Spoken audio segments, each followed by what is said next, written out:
Adam and Eve story, chapter 4. The event, 11,500 years ago.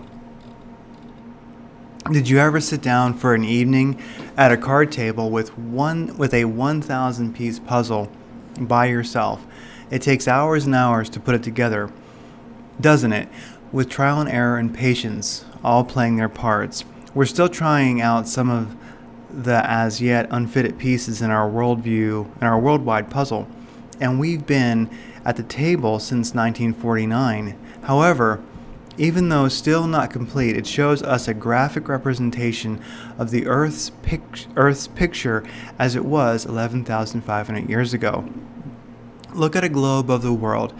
Pick out longitude 90 degrees west, latitude 60 degrees north.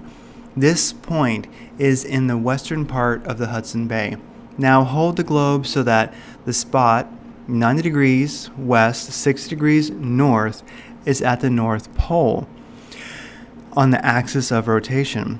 This was the configuration of the world between 18,500 years ago and 11,500 years ago. The North Polar ice cap formed the Laurentian Basin in Canada. The continents, however, were not quite the same. There was a huge continent in the Atlantic Ocean, which stretched from England across the Atlantic to the Bahamas. The Caribbean Sea, and possibly even the Gulf of Mexico, did not exist. There is evidence of the Caribbean being land at the time. An ice cap on the globe's opposite side from Hudson Bay covered Western Australia.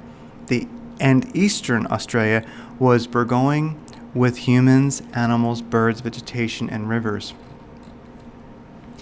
There was another continent on the Pacific, covering an area now ringed by the Hawaiian Islands, the Galapagos, Easter Island, Tahiti, the Solomons, and the Caroline Islands.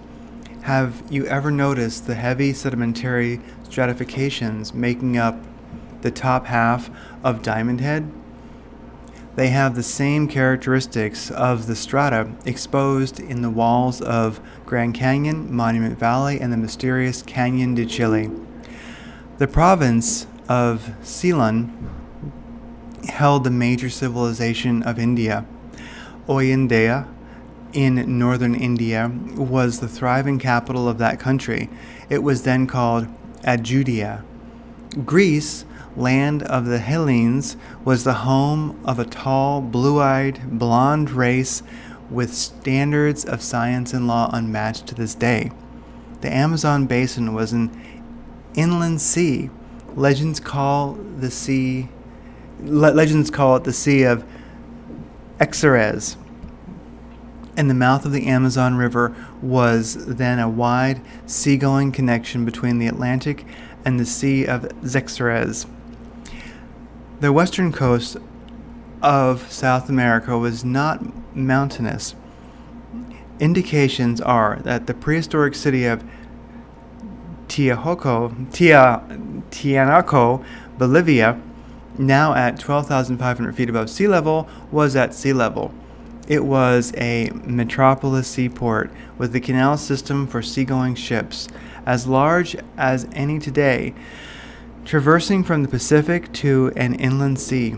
If you wish to read details about this, read The Calendar of the Tiahuanaco and The Great Idol of Tiahuanaco, both by Hans Schneidler, Bellamy, and Peter Allen. They make terrific reading. Astronomers of Tiahuanaco used telescopes like ours of today, and they had a huge satellite orbiting the Earth, west to east, 449 times per year, which they used as a time standard. Its orbit was so accurate. Ayodhya, now a suburb of Lucknow, was the capital of India, and the great navigators, the great scientists, the great explorers of the Eastern Hemisphere were the dark-eyed, dark-haired Mayans. India had gravity-propelled vehicles and gravity-made weaponry. About 11,500 years ago, in 550 BC. I mean, actually, 9,550 BC, as dated by astronomers from Potsdam Observatory. From writings in the ruins of Tiwanaku, the 60-mile thick shell of the Earth shifted its position once more in 1/4 to 1/2 a day, about 7,000 years after the previous shift. The North Pole moved southward, and the Sudan Basin in Africa shifted to the North Pole. This was the time, as the Talmud states, when the setting of the Pleiades below the horizon occurred, and the Holy Land was moved into a region of terrible cold for many generations, actually from about 4,500 to 5,000 years until Noah's flood, about 7,000 years ago. The equatorial pivot points were off the coast of mid-Chile and in mid-China, near the Yangtze, north of Vietnam. The great continent in the Pacific disappeared almost completely. What is now Easter Island, then on the edge of the continent, dropped to remain on the Pacific Ocean floor for about 5,000 years, to be heaved up in the cataclysm causing Noah's flood. What remained of the vast Pacific continent rolled to the South Pole, to be discovered by Mayan explorers as the last remains of their motherlands, a frozen reservoir of mud at the bottom of the earth, millions of square miles in area. Today, we see indications of the continent in the sedimentary strata in the heights of Diamond Head in the Hawaiians, and the same stratifications in most of the higher Pacific islands. Of the great continent in the Atlantic, only a large island was left in the west, while the ocean between there and Gibraltar to the east was left shallow, muddy, and impassable to ships. A thread of a clue concerning the great knowledge of that time came out when Captain Cook discovered the Polynesian Maori tribe in New Zealand in the 1700s. They told him of ancient legends of Saturn's rings, and they hadn't even heard of telescopes. Now you try to see those rings with your naked eye, and you'll find out that it's quite impossible. The evidence of Tiwanaku shows that their great civilization was wiped out so suddenly that people were caught in the middle of their normal daytime activities by a catastrophic inundation. Further, evidence shows that this fabulous city suffered the same fate as Easter Island. Although the Rockies and Andes were started in this cataclysm, Tiwanaku was buried under the Pacific to remain there for almost 5,000 years and to be heaved up to its present altitude of 12,500 feet in the last cataclysm about 7,000 years ago. So, the cataclysm of 1,500 years ago saw the Hudson Bay and the opposite area just southwest of Australia both roll to the equator on opposite sides of the Earth, and the Sudan Basin roll to the North Pole to remain there for about the next 4,500 to 5,000 years. While this shift was occurring, taking only 1/4 to 1/2 a day to complete itself, the Earth's oceans and atmosphere, through angular momentum, kept rotating in their normal direction during most of the shift, with the oceans violently inundating most of the lands of the Earth at supersonic speeds, and the atmosphere bringing unimaginable hurricanes of supersonic wind velocities. Whole continents were subjected to tremendous upheavals and earthquakes. Huge mountain ranges were created.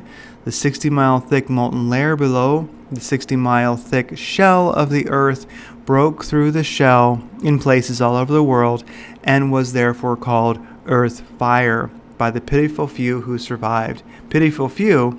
The whole Earth? Best estimates are less than 1% of all life on our Earth. The oceans and winds took days after the start of the cataclysm to resolve their holocaustic wars on the surface of the Earth, and on the seventh day began to settle down to about 5,000 years of normal activity and complacency. The 2-mile thick ice caps of the Laurentian Basin and the Indian Ocean have shifted from their polar homes and started a new course of revolving equatorially, proceeded to melt at tremendous speeds in the torrid of heat, carving great grooves in the mountains as the rushing, gushing, swirling water and ice overwhelmed everything in their paths. The great amounts of moisture being poured into the atmosphere were to shroud the torrid zone in a dark fog for many years during several generations. The oceans rose some 200 to 300 feet all over the world with the sudden melting of the ice caps as they do after each cataclysm. The end of the Laurentian Ice Age and the start of the Old Stone Age was complete. The Mayan tongue lived on in scattered remnants. Polynesian tongues, Greek, Yakut, Egyptian, Eskimo tongues, nomadic, Oriental, German, American, Indian, just about all languages. The resurrection from the water, Tao, lived on in many stories from the Pacific of a man who survived, later to become Teora, Tangora, or Taroa, depending on which tribe's legend you find. Adam and Eve could have sprung from the same story. Who knows?